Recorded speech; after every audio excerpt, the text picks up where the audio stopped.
Saan nila compare nila sa Parang ganon, yeah, parang ganon. Kasi content creation din yung kailangan production. Please, matagal ba yung Proseso. Matagal. Like last year or this year ba? Parang may taon yung unang usapan. So 1 year in the making.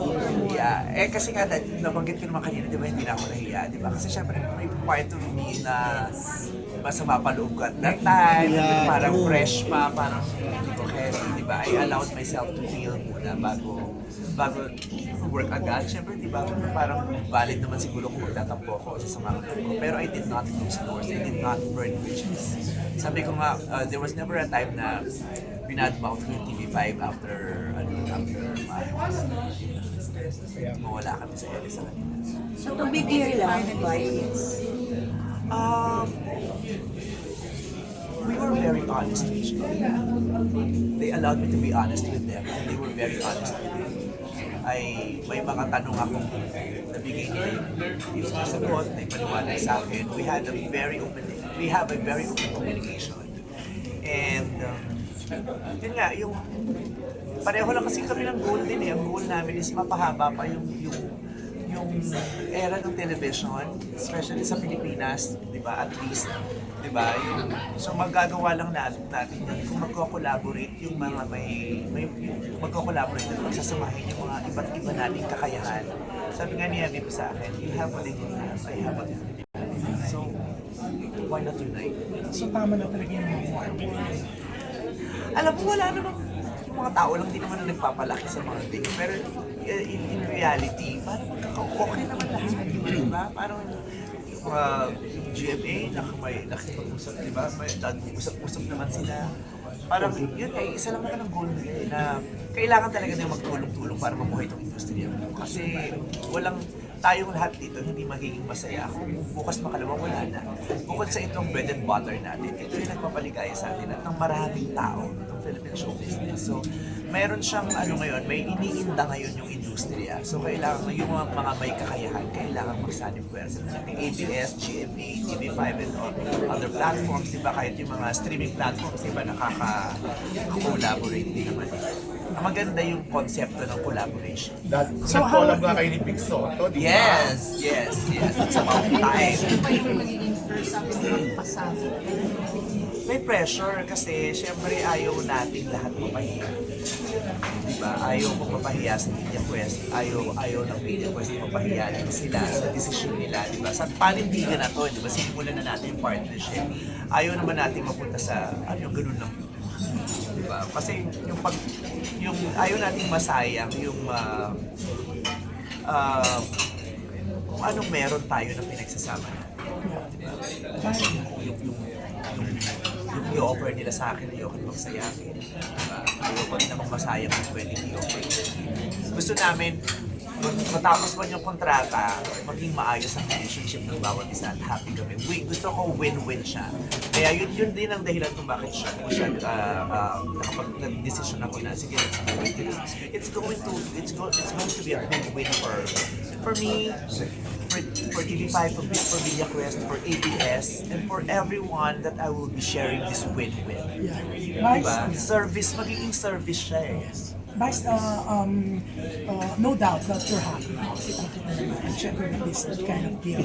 Pero how are you after your Vietnam and Japan? Masaya naman ako, nakapagpahinga ako. Kasi matagal na siyang nakaschedule talaga na yun. Yun ang dahilan kung bakit hindi ako sumama sa Australia. Kasi pag sumama pa ako sa Australia, hindi na ako makapagpahinga kasi dire-diretso na meron akong movie, meron akong gagawin sa pang-project, meron akong isang TV show na gagawin, tapos meron akong Everybody Sing, meron akong Showtime.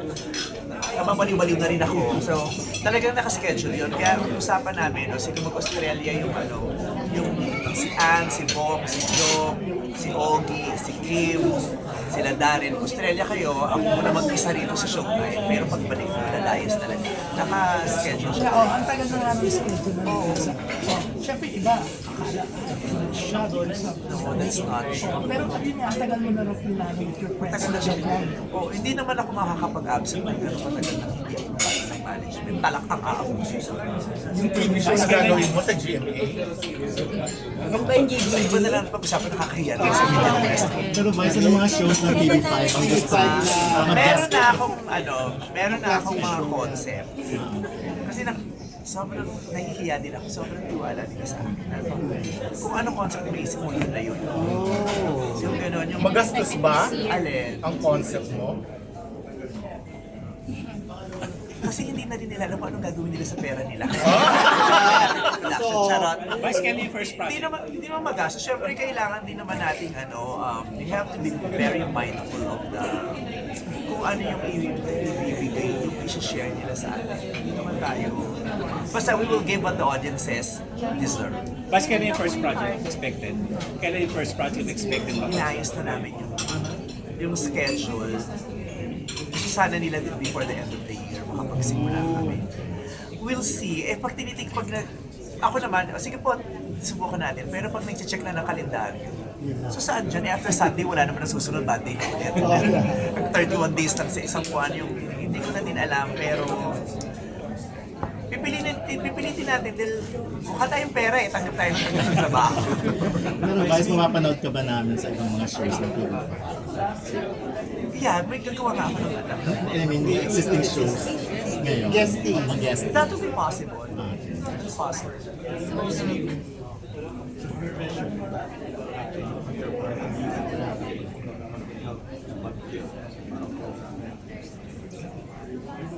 Ayoko mong isipin na ako yung mag-help ng programming ng TV5. I will just share what I can. I will just do what is asked of me. I am very blessed with an amazing core group. I have meron akong team, and ABS-CBN has always been there to guide me. Lahat ng decision ko, ipinapaalam ko sa tinatanong ko. They never decide for me. They allow me to decide for myself. Pero I will always have to hear their thoughts about the things that I will do. Vice with the new title, King of All Networks. Na-pressure ka ba? Ano talagang reaction mo when you heard that? Wala rin namang very himang ganyan title. Hindi naman bayad. Wala naman, dalawa na title ko, dalawa bayad ko, wala namang gano'n. Pero happy ka. Kasi sino yung bibigyan ng title sa'yo? You don't have to gumawa ng title, you don't have to claim ng mga ganyan. Sila yung bibigyan sa'yo. Siyempre nakakakilig naman ang plastic yung pag sinabi ko, wala naman yan. Meron yan, nakakakilig yan, nakaka-flatter yan ng malala. Kasi siyempre binavalidate yan yung mga nagawa mo, yung body of work mo, diba? So, may nakakapansin ng binibigay mo at may nakaka-appreciate kaya nagbibigay din sila ng nakakakilig yun. At mo yung device, kahit siyempre alam mo na yan, few weeks ago, pilit ka dinadown because of something. Pero hindi ka ma-down. Ang buong pinag-usapan at Dr. Brown. Ano na nga siya, para siyang naging routine na.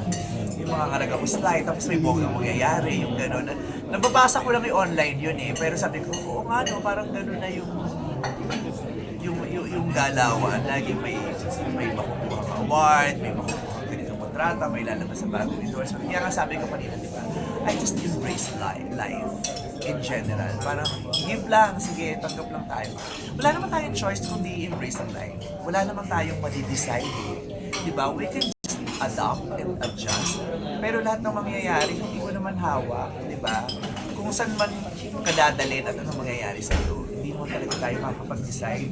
Si Lord lang naman yung kumukumpas at saka gumagano, di ba? Kaya hindi na rin ako masyadong natatakot. Hindi katulad dati nung bago-bago pa ako na, shit, anong mangyayari? Mga ngarag na ba? Mawalan na ba ako ng trabaho? Ika-cancel na ba ako? Hindi naman kasi kung ano yung binigay sa akin, kung ano yung plano sa taas, yun yung mangyayari. Kahit sa ramen experience namin ng times, ano pa yung gusto mo match?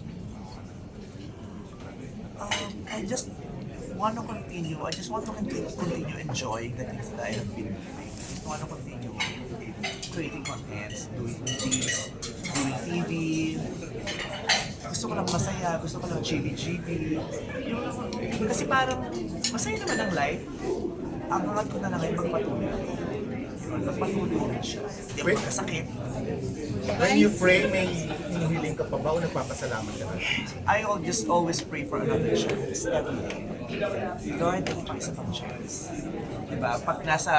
Pag maganda yung nangyayari, Lord, pang isa pang chance. Pag hindi maganda yung nangyayari, Lord, pang isang chance. Yun lang naman kasi lahat naman tayo matitigok in the future, diba? Pero syempre, ayaw nating agad. Kaya, Lord, pang isang chance. Every day, I just ask for another chance. Vice, sabi nila, kaya ka natin suswerte kasi ang dami mong tinutulungan. And, although hindi mo sinasabi lahat, pero like, pag nakakarating sa'yo, pag may nangangailangan, you just help, you offer na bukal sa puso, bukal sa loob. It makes me feel hindi ko siya paano ba to? Masarap siya sa pakiramdam eh. Gusto ko siya. Yung pag nagko-compute nga ako, kung tuloy niya, bibigay mo yung kontrata, di ba? May bayad yan, di ba? Iniisip ko na, gusto ko lang ganito. Mapagawa nga ako ng ganito. Magpapadala ka ako sa ganito. Kasi, okay naman na ako. Di ba? Even without this contract, mabuhay naman ako. Diba? So, para saan kaya to? Di ba? Para saan kaya tong blessing na to? Di ba? Para sa akin ba lahat to? Kakamkamin ko lang ba ito? Sasarilinin ko ba? O, kaya di ba sabi ko nga kanina, parang this is a win-win for me, for ABS, for TV5, for Media Quest, and for everyone that I will be sharing this with. Regarding Kasi so much sige. Guys, kanina na-mention mo na nagkaroon ka ng sama ng loob sa TV5 dahil nung nawala yung Showtime. Kasama ba dun sa sama ng loob yung PBJ? Kasi di ba, ano yung naunang pag-uusap? Yung sa inyo ni Mr. MVP o dun sa inyo ni Bossy? Nauna pa yung yung sa amin ni MVP. Kasi even after, not one right after, but a month or two after na nawala kami sa TV5, meron ng talks eh. Pero, heartbroken ako. So, parang no mo na, parang hindi ako comfortable, parang, pero wala akong sama sa TVJ ha, wala akong sama ng, parang TVJ has nothing to do with it. Wala naman akong relationship or deal with them eh. Diba? Wala naman, hindi naman kami nagtatrabaho together. So, hindi naman sila yung nakasakit sa akin. Wala naman silang obligation sa akin. And TVJ is just doing their job as well as entertainment. Gusto mo na rin sagutin yung issue about the MPRC. Siyempre, these past few days, naging controversial yung pagkawala mo sa Showtime and a lot of people... Actually, hindi ko alam bakit siya controversial. Hindi siya meron akong legitimate reason kaya wala ako. Kaya hindi siya controversial. Kaya lang siguro siya naging controversial kasi yung mga tao parang nag-explain na kailangan ko bang magpaalam na aalis po ako ha, ito pong alis na ito ay pahinga, hindi po yung ganon. Yung mga tao may kanya-kanyang salita, di ba? They made it controversial. So sila ang gumawa ng kwento. Sila rin naman ang nag-isip, sila rin ang nag-stress, di ba? So, give ko na lang rin sa kanila. Pero nag-sorry ka, may lesson learned ka ba doon sa nangyari? Marami kang marirealize sa mga ganun dapat may ma-realize ka. Diba? Dapat may ma-realize. Actually, nakakatuwa nga nung kasi ang nagustuhan sa'yo, nagsisimula pa lang yung bashing, Saturday pa lang, after the episode of Friday. Hindi na nag-apologize na. Yeah, alam mo wala pa yung mga MTRCP na ano. I already reached out to MTRCP. Sabi ko, may ganitong pong eksena, ganyan-ganyan. Tapos, wala pa naman nakakarating sa amin, pero gusto ko na pong mag-apologize. Diba? Kasi syempre, nakahurt ako ng audience ko eh, nakahurt ako ng madlang people. Hindi naman ang obligasyon ko ipasayahin sila, hindi sila naging masaya. So, it pains me na disappoint ko yung audience ko. Kaya I will apologize right now. Kaya na nag-usap kami ni Miss Lala, sabi niya, maganda yung naging decision mo na nag-apologize ka agad. Kahit nga nung hearing may hearing sila, gusto kong pumunta. Pumunta ako sa hearing. Kahit sabi ko, i-adjust ko yung flight ko kasi Wednesday yun, yung hearing, ang flight ko Wednesday. So, adjust ko kaya gabi na lang ako umalis on the following day. Tapos mag-usap kami ni Miss Lala, ganun matiyan kasi unang-una, hindi ikaw naman yung kailangan makausap. Ganun. Hindi ka ni-require. Hindi ako na-require ni Miss Lala. Pero nag-usap kami, in-explain ko sa kanya, ganyan. Nag-usap kami ng ano. Kaya sabi na, oh, sige magbabakasyon ka na. Kami nang bahala at ang Showtime Production. Kami nang mag-usap. Kami nang Marinel naman daw. Ano mo yung partnership mo, hindi lang siya basta TV5, Media Quest. So, nandyan din yung mga radios, cable. How do you plan to maximize your partnership with Media Quest? Seriously, I don't know. May ano pa na Kasi nga, hospital, di ba sabi? alam mo yung media ko, nabigla na nga lang niya. Kasi ang initial talks lang naman about, doing a show with TV5. Tapos biglang, what if, isama gawin natin to, pwede mo natin gawin to. Ay, okay mo, parang, kung ito, idagdag natin. Okay naman po. Buong Media Quest na talaga. Parang, sige, hindi naman nila ako pine-pressure. Pine-pressure na kailangan ma-fulfill mo to agad o ma-deliver mo lahat yung inaano namin sa iyo. Pero nakakatuwa kasi hindi lang TV5 yung binuksan nila, ang daming pinto yung binuksan nila. Parang sobra yung trust nila sa akin na parang makakatulong ako sa kanila kahit paano. At the same time, may tulong din pa sila may bibigay sa akin. Actually, malaki. Kuya naman, hindi pa nakakasingit. Kanina pa. Recently po kasi na-reopen na naman yung debate about films, the quality of the films that we have in the Philippines, and of course, with this venture po, how do you think would that contribute? Ano ba yung tungkol sa films? Yung bakit namamayagpag yung mga Hollywood films tapos nagde-deteriorate yung mga ano? Lahat naman may opinion at lahat naman may valid din naman ang mga sinasabi. Pero maganda yung mga diba? Maganda yung diskusyon. Ibig sabihin, may interest yung mga tao para pag-usapan yung industriya, yung pelikula. Maganda yun, maganda may diskurso kasi ibig sabihin buhay ang interest. And we just need to challenge ourselves every day, every time nagagawa tayo ng project na magbigay tayo ng ikatutuwa nila kasi kaya naman tayo nagbebenta. Kahit ano naman, kahit di pelikula, kahit baso, pagkain, cellphone. Di ba, ang ginagawa mo talaga, ang ginagawa mo yon kasi gusto mong bilhin nila di ba? Susundin natin yung gusto nila para bilhin nila kasi hindi mo naman pwedeng isumalgal sa mga tao yung bagay na hindi nila gusto. Diba? Kaya nga kahit dati pa diba ino-okay yung mga pelikula ko tapos kino-question bakit ang daming nanonood ng pelikula ko? To each his own, iba-ibang trip natin, diba? Iba-ibang gusto nating soft drinks, iba-ibang gusto nating ulam, diba? Kaya hindi natin pwedeng questionan bakit siya gusto niya yun. Dapat hindi mo yan gusto kasi hindi ko yan gusto. Diba? May market na ganito, yun ang gusto nila, binibigay namin to that certain market. Hindi mo trip, baka hindi ko yung market. Let's see kung makakagawa din kami na para sa iyo. And how would this help yung itong certain venture na to in the future to create more?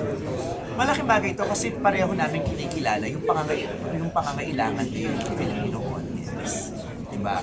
For now, sa mga nangyayari sa Pilipinas, ang kailangan talaga nila ngayon is escape through entertainment. Gusto nilang tumawa. Gusto nilang makalimot sandali para makabawas-bawas dun sa sakit ng mundo. So, kayo